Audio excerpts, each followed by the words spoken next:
Hey there folks, welcome to the channel. And you read it right, today is Saturday. We've got the gyro sausage on the menu. It's gonna be absolutely amazing.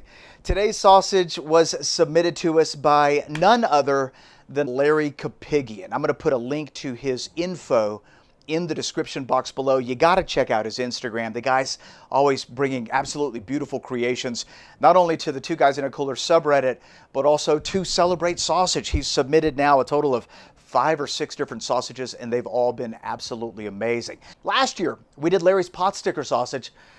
Incredible sausage. Finished up on a steam bun, a little chili crisp, just home run. I'll put a link to that video in the description box below if you haven't seen it yet. It is a must make. Well, this year, Larry has given us 2 recipes. Today's gyro sausage, and then in a couple of weeks, we'll be revealing the Mexican tamale sausage. You're definitely not gonna wanna miss that. So hit that subscribe button if you're not currently subscribed. And if you're new here and you're like, what the heck is going on? You caught us right at the beginning of a show that we do called Celebrate Sausage. We're uploading a brand new sausage making video every single day through the month of October. We got a lot of really cool giveaways this year, so be sure to watch every video to the very end so you don't miss out on free stuff. And while you're at it, comment and thumbs up every video as well. That just helps us get in front of as many faces as possible. All right, enough of that. Time to make the highly requested, much anticipated gyro sausage. Let's go. Let's take a look at what we're playing with today for the gyro sausage. For today's sausage, I decided to go with a little beef, lamb, pork shoulder, and pork back fat. Now, you don't have to do this combination. I will put a recipe link in the description box below, but you can mix and match the proteins. We're using pork back fat right here. If you can't get that, you could substitute that with pork belly, or you could just go all beef and lamb. Really, the choice is yours. Have fun with it. I do think this combination is going to give us just the absolute best flavor. And what we're going to do here is just cut this up into pieces that are small enough to fit into our grinder. Right here, this is just standard sausage making procedure. Depending on the size grinder you have, you could cut your pieces larger or smaller. It really is up to you. I like the knife work. We got a new set of knives from bestkitchenknives.com, and I'm having a blast with them. If you need to re-up on your knives, be sure to check the description box below for a link to their website. This is done, and we need to pop this into the freezer to give it a quick chill. I'm looking for temperatures under 34 degrees before we grind it, so into the freezer it goes while we look at our spices. So this is what we're going to be looking at for Larry's gyro sausage. We're going to start with a little non-fat dry milk. This should give our sausage a nice creaminess. We also have minced garlic and dried parsley. We're going to be adding salt, black pepper, and Aleppo pepper. Recipe in the description box below. We also have sumac and a little cumin. For the herbs, including the parsley, if you can get your hands on fresh herbs, it's automatically going to make your sausage taste better, but at the time of making this sausage, I could not. So we have thyme, rosemary, marjoram, and a touch of dried oregano. Our final ingredient, as you can see in the top right-hand corner, is grated red onions. Now notice we have a lot of liquid in grated onions. We don't want to add all that liquid, so we're going to strain all that out. Let me show you how to do that. And what I've done here is just mixed all the spices and herbs together, and last minute we're going to throw in our signature spice, the Two Guys in a Cooler Savor Ye. You can't go wrong with Savor Ye. So no matter what you add it to, it's going to make it taste amazing. And now that it's added, we will adjust the recipe and set that to the side. To get rid of the water, you could pour those onions directly into a strainer, let it hang out there till all the water is gone, or you could use a cheesecloth, which is what I'm going to use here, and make that process happen a whole lot faster. So into the cheesecloth that goes, and we're going to squeeze that, form it into a ball, and just squeeze all the water out of it. That's it. Pretty simple. All we want are the onions in this recipe, not the water. We're going to be adding non-onion water here when we mix our meat. So just give it a nice quick squeeze. Notice how much juice we're pulling from that. Now, if you want a stronger onion flavor, you can most certainly juice it just like we're doing here, and then make that liquid the liquid that you add to the sausage recipe. But that is not part of Larry's recipe, so we're not going to do that. Although I am halfway curious, so maybe next time I make this sausage, we'll add the onion water. Our meat is partially frozen. Notice how it is firm, but still has a bit of a give. This is the perfect temperature. I'm saying it's probably about 32, 33 degrees Fahrenheit. We're going to grind this in the number 12 grinder from the sausage maker using a 6mm plate.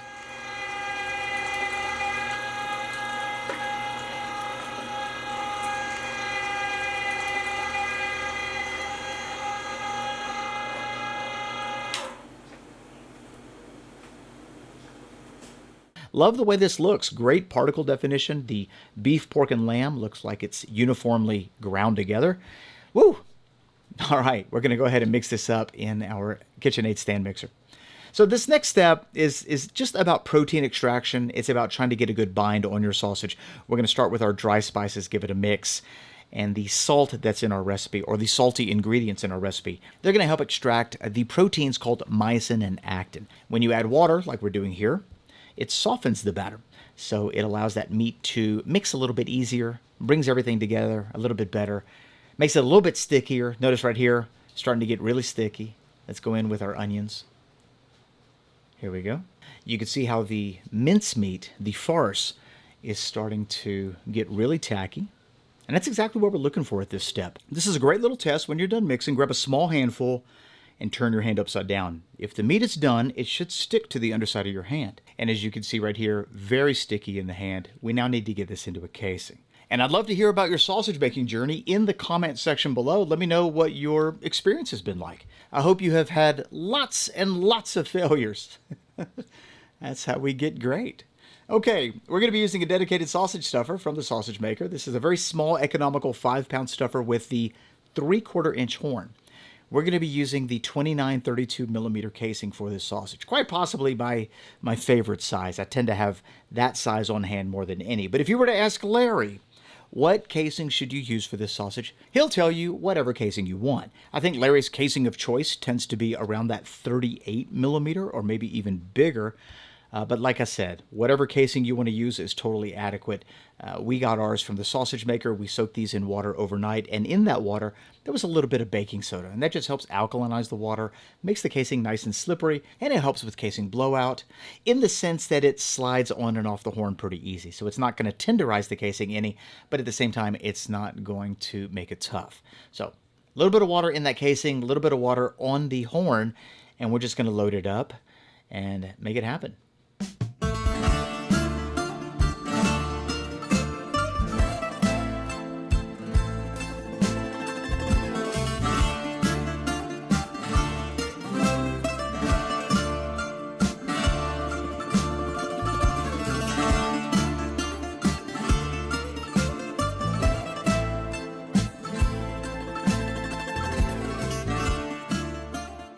Nice even pressure through the stuffing process, making sure that casing is stuffed tight enough to where it's plump, but not so tight to where it bursts. If you were to squeeze any point of this particular casing, your fingers should come together pretty easy. So notice we did a squeeze with our left hand. We're going to twist 3 times forward. And now we've got ourselves a nice sausage link. Let's make a little room for the rest of these. When it comes to linking your sausage, a lot of different techniques. We're going to do the every other link method. So every other link, we're going to pinch and twist 3 times forward. I'm using a little mark on my tray so that all of my sausage are nice and even. Okay. So every other link, remember, we're going to skip this one. The next one, we're going to pinch and then 3 times forward. Another technique when it comes to making your sausage links is to alternate the way you twist. So every link you will alternate. One goes forward, one goes towards you until you're finished with your roll.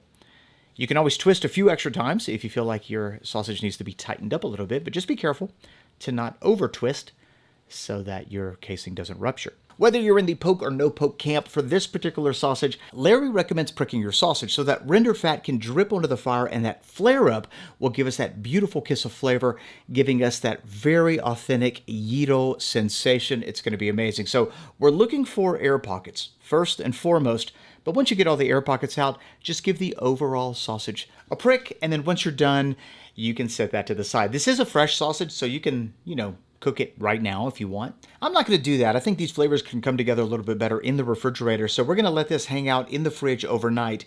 And while that's happening, we're going to prepare a tzatziki sauce. Very easy sauce to make. We're going to grate a couple fresh cucumbers in a separate bowl. We're going to add some Greek yogurt. To the yogurt, we're going to add our cucumber that's had most of its water squeezed out, garlic, and dill. A little lemon juice, some olive oil, salt, and that's it. Very simple recipe. Now that's done, we're going to cover it, put it in the refrigerator, and it's now the next day. Now, I know this particular recipe tends to be a little involved, and you don't have to do all these steps. You could go out and buy tzatziki and buy pita bread, but we're going to be making pita bread for this recipe. So we're going to start with some warm water, a little sugar, some yeast, touch of flour, and we're going to give that a whisk. All right, so we're going to make a kind of like a pancake batter type thing going on right here. And we're going to let that rest on the counter. Our counter is relatively warm. Notice it's starting to rise. By the time that it's done, it should look very aerated, kind of like a sourdough starter. To that, we're going to be adding our salt, some olive oil, and then a little more flour. And so, you don't want to add all your flour at one time. Depending on where you live, whether it's humid, whether it's dry, will ultimately determine that. So we're going to add about 3/4 of the last remaining flour. And we're going to start kneading it with the dough hook attachment on our KitchenAid stand mixer. Now we are fast forwarding this, but we're working on a 1. So this is the slowest speed right now. Notice how it's coming together, but it's still relatively sticky at this point. I'm going to add half of the flour we had remaining and just kind of see what happens. So it's coming together a little bit better. Let's go ahead and just throw the rest of it in and see how that works. We don't want to add too much flour, and so I think this is absolutely perfect. It's no longer sticking to the bottom. It is kneading together really well. The end result should be a very springy dough ball. So when we take that and pop it out onto the counter, we are going to knead it a couple times with our hands. And what I'm looking for is a smooth ball that when I press on it, the ball will bounce back. My finger won't leave an indentation. And there we go. Absolutely perfect. The kitchen I'm in is relatively warm. So I want to take this and put it back into a greased bowl. So we're going to add some olive oil and put our dough ball in there, both sides greased. And we're just going to give it a cover. We want this to double in size. Depending on the temperature of your kitchen, this may take anywhere from, 45 minutes to an hour. So we're just going to let it hang out there and just check on it from time to time. And it looks like about 45 minutes have passed for me, and this looks great. So let's take the cover off. We need to pound it down and get as much of that air out of it as possible. So just with my hand, I'm just going to push it all the way down. Those air bubbles need to go. All right, once you do that, we can take it out of the bowl. And what I like to do is just weigh these portions. You don't have to. You can, cut it up into 8 equal pieces or eyeball it. It really is up to you. You can make them bigger or smaller. But I am going to break this up into 8 even pieces. So for me, that's somewhere between 78 and 79 grams. You don't have to do it this way. You could just grab pieces and you form your pita bread. You want to make some super huge, some tiny, it really doesn't matter. Once they're formed, I am going to flour the surface of my table, and then I'm going to fold the edges of that dough to the middle on one side, and it should form a nice smooth ball. Let's do one more right quick. So I'm going to take it and just start to fold everything to the center on one side, and that's going to tighten everything up. And it's sticky enough to where it holds together very easy. So once you fold everything to the center, roll it around in the palm of your hand to form that ball, and you should have a smooth ball, top and bottom. Very good. All right, so once you're finished, I'm going to sprinkle a little flour over the top and cover them again, but this time for only about 30 minutes. We just want a little bit of a rise. Try to incorporate some more of that air into this bread. 30 minutes have passed, and it's now time to form our pita. So here's what we're going to do. We're going to take one of those balls, and we're, once again, going to flatten it out, try to get as much of that air out as possible. And with a rolling pin, just go ahead and roll your pita out. You want it to be roughly about 1/4 inch thick. So depending on how much dough you use, you may have a larger or smaller pita. In our particular case, this is going to be perfect for what we're going for. And once we're done, we're going to take this and set it onto a baking sheet behind us. So let's just do one more real quick. Get rid of all the air, flatten it out into a disc, and roll it. Remember, your final pita size should be about 1/4 inch thick. The width doesn't really matter all that much. Once you're finished, we're going to set this on a tray to rise another. I like to let it rise another 10 minutes right about here. So we're going to cover it so it doesn't dry out. After a quick 10-minute rise, we're now ready to cook. Let me tell you the secret to getting a perfect pita every time. Basically, your first step is the first side. You're going to cook for 60 seconds. Your skillet's hot and you're on somewhere between a medium and a high. You're going to start to see bubbles form on the top side of your pita bread. After about 60 seconds, we're going to give it a flip. You don't want to flip it a whole lot sooner, and you don't want to flip it a whole lot later. Give it 60 seconds, give it a flip, and now on the second side, so now the bubbles are down, we're only going to cook for 30 seconds. Okay, here's the trick. 30 seconds, let it do its thing, and then we're going to flip it. All right, so now we have 1.5 minutes so far. We're back to the original side, and at this point, you're going to let it do what it do, and watch what happens. It's going to start to fill with air. As it starts to inflate, help it out with your spatula. Just give it a very gentle, very tender press, and you're going to open it all the way up. This happens very quickly. The total process for cooking a pita, probably about 2 minutes. Here we go. And now we have a completely inflated pita bread, perfect for our gyro sausage. All right, let's do one more. So remember, your first side, 60 seconds, bubbles are going to form. Give it a flip, 30 seconds on the second side. Temperature on a medium, medium-high. This is our third flip. We're going to let it just do its thing.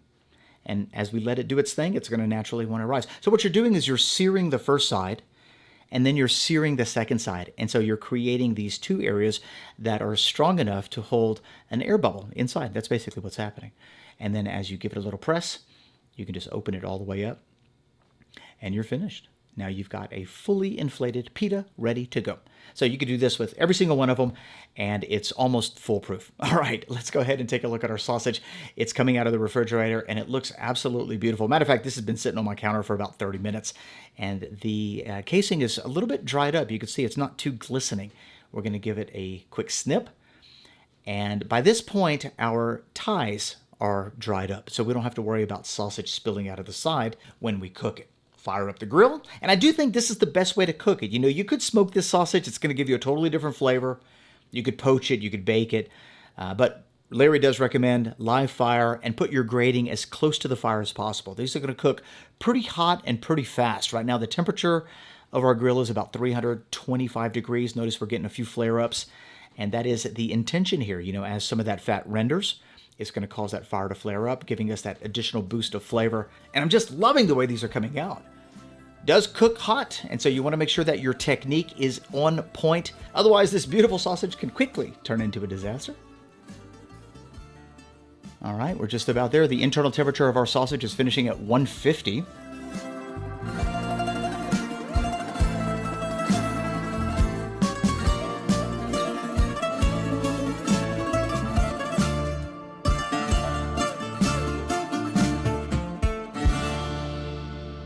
Not only smells good, but it looks fantastic. I'm just loving the way this sausage has turned out. Nice grill marks on the bottom. Very nice texture, very springy texture. Those herbs rehydrated through the night. You got that popping color inside. Oh, okay. Let's give it a slice and see what happens. Now, if made properly, this sausage should have a beautiful, smooth slice. It should be incredibly juicy. Oh, yeah. Very aromatic as well. Okay, let's eat it. The much anticipated gyro sausage, just check that out. Absolutely gorgeous looking sausage, supremely juicy, very well bound together. Beautiful smooth slice. Oh.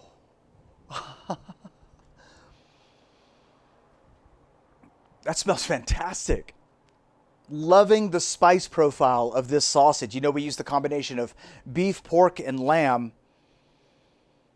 This is an original sausage creation from Larry Kapigian. If you're not familiar with the name, I'm going to put Larry's Instagram profile in the description box below. You got to check him out. Give him a follow.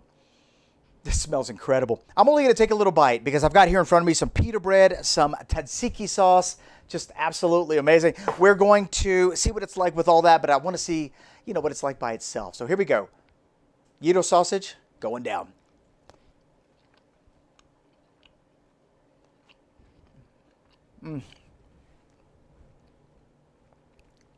Oh, wow. That's delicious. I do feel like the way that we cooked it elevated the flavor of this gyro sausage, and it kind of brings in that more traditional style of cooking this type of meat. Put it on the grill, lower the grate if you can, get it right over that fire, and have some of the rendered fat just drip into that fire, causing those flare-ups, and it's going to impart its own really unique flavor.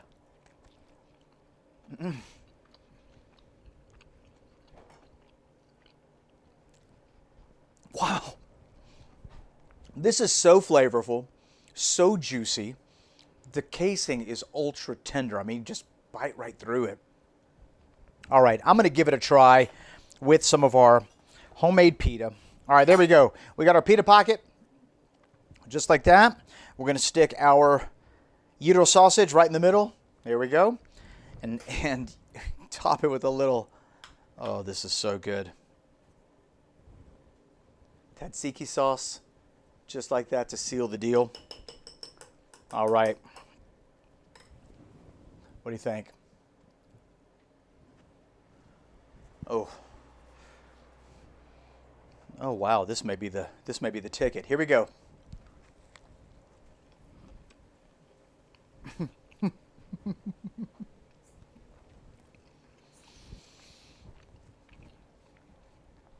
That's the complete package, guys.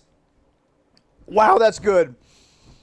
Larry, another home run. Great by itself. Incredible with the pita, with the tzatziki. I'm going to put a recipe link in the description box below for all of this stuff. Remember, the secret to get your pita to rise so that you have this beautiful pocket every single time is to cook it on one side for 1 minute, flip it, cook it for 30 seconds, and then flip it back and let it do its thing. Once it starts to blow up and expand, give it a little bit of help, and you're going to have perfectly cooked pita bread every single time. I got to go in again.